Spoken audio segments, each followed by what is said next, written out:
Palit import na. Welcome to PBA, Brandon Edwards. Troy Rosario ganito nga ka-excited at may mahalagang mensahe para sa mga fans ng Ginebra. So ano ito? So yan nga ang ating mga tatalakayin. Pero bago ang lahat, shoutout muna sa mga solid nating ka-teammate na sila Rosauro Orbino, Anthony Lucky Alon, Romeo Conchada, Andrew Delio, Aranja from Limay, Bataan.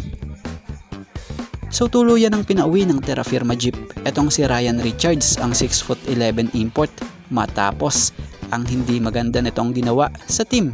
Batay sa ilang report dito sa big man na ito or sa import na ito, na pagdesisyon na ng Terra Firma na i-let go na lang nila ito dahil sa hindi pala pabor ang import na to sa sistemang tumatakbo sa Jeep. He's too slow, ika nga. At saka nga daw po aminado rin naman raw ang import na ito na hindi siya makasabay doon sa gustong mangyari ng team.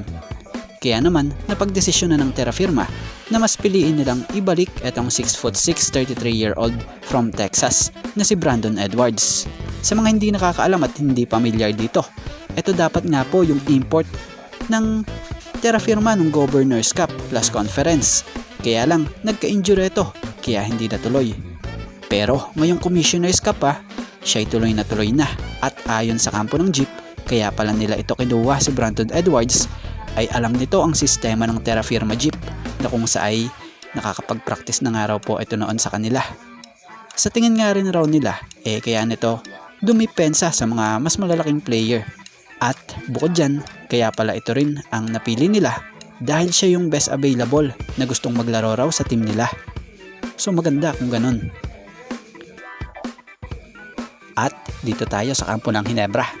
Excited na nga si Troy na mapamalas ang kanyang serbisyo sa koponan ng Ginebra matapos nitong magbigay mensahe via video dito kay Sir NJ Madriaga. Credit po Ayon nga kay Troy, nabanggit niya dito sa isang video na ito or video clip na ito, hindi na raw siya makapag-antay na makita ang mga fans ng Ginebra sa mga games nila. Sabi pa niya sa mga Ginebra fans ingat kayo palagi, God bless. So bukod dyan, nag-post rin si Troy sa kanyang IG na kung saay pinapakita niya ang kanyang practice jersey para sa Ginebra na may hashtag Ginebra, hashtag NSD, hashtag #1.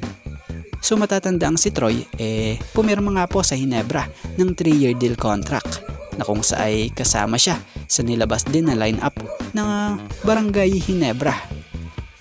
So yan.